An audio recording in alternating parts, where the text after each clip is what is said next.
Good morning, church. I hope you're doing well this morning, and I hope you have been keeping up with our reading this week. As the first 2 days of this week, we've looked at the crucifixion and the death of Jesus. Well, today comes the good news. Today is the resurrection of Christ. And so today we're reading John 20, the entire chapter. And so just where it starts out is it says, on the first day of the week, Mary Magdalene came to the tomb while it was still dark and saw that the stone had been taken away. So she ran and went to Simon Peter and to John and told them that they had taken the Lord away and they don't know where they had laid him. So Peter went out with the other disciple, John, and they were going toward the tomb. And then it says, the other disciple outran Peter and reached the tomb first. And stooping to look in, he saw the linen cloth laying there, but he did not go in. Then Peter came, following him, and Peter actually went in to the tomb. He saw the linen clothes lying there, and the face cloth which had been on Jesus' head, not lying with the linen cloth, but folded up in a place by itself. Then the other disciple who had reached the tomb first, John, also went in, and he saw and believed. For as yet they did not understand the scripture that he must rise from the dead. So then the disciples went back home.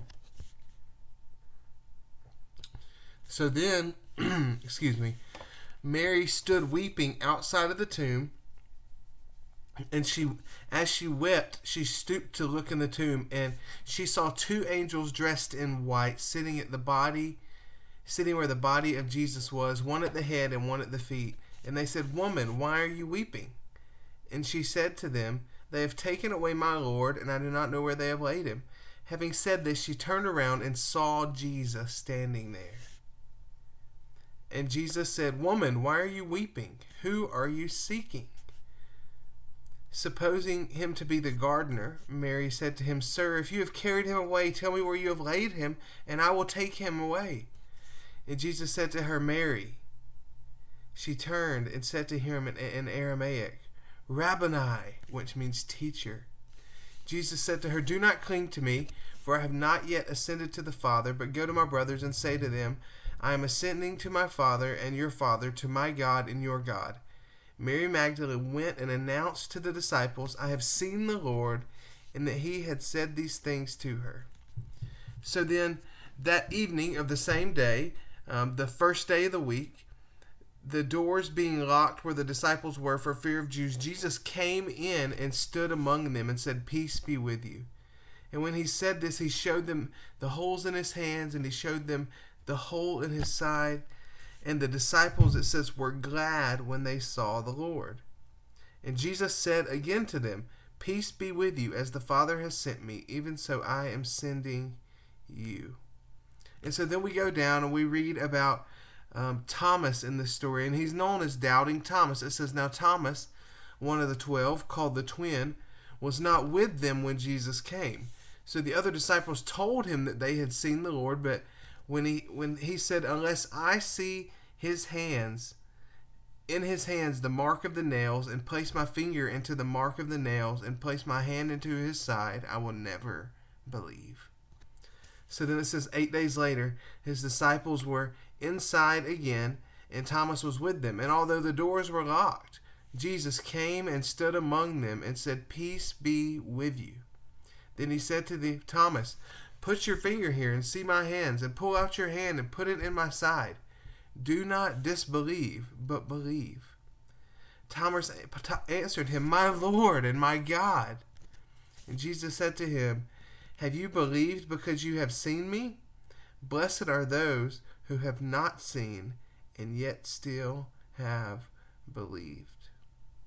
It's such amazing that the past 2 days we've read the anguishing, heartbreaking story about Jesus dying, about him being beaten and mocked and crucified on a cross. But we know that isn't the end of the story. We see here today that he rose again from the dead. He appeared to his disciples. They touched the holes in his hands and in his side, and they knew this was the real resurrected Jesus who they had watched die. And he rose from the dead. And good news, he is still alive today. I don't want to really get too deep into this passage. I just want us to be in awe of the fact today that Jesus, this man, walked a perfect life, was killed for doing no wrong, and came back from the dead. And I love this verse right here when he speaks to Thomas. He said, "Have you believed in me because you have seen me? Blessed are those who have not seen and yet have believed." And that just makes me think about us as believers, that we have never seen Jesus. We didn't see Jesus before and after the resurrection, and we've never seen him face to face, but we are blessed, it says in the words of Jesus, because we haven't even seen him, but we believe in him. And I hope that is true for you. I hope that you believe in him, that you have a relationship with him. And if you don't, we would love to talk to you about placing your faith in Jesus. And so if you would like to do that, send us a personal message, a DM, or comment on this video.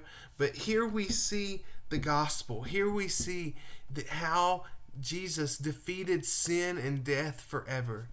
And so all we must do is place our faith in him. And so our reading for today is John chapter 20. I hope that you read this and just dig in deeply and just love this passage and are overjoyed as you read about the resurrection of the Christ.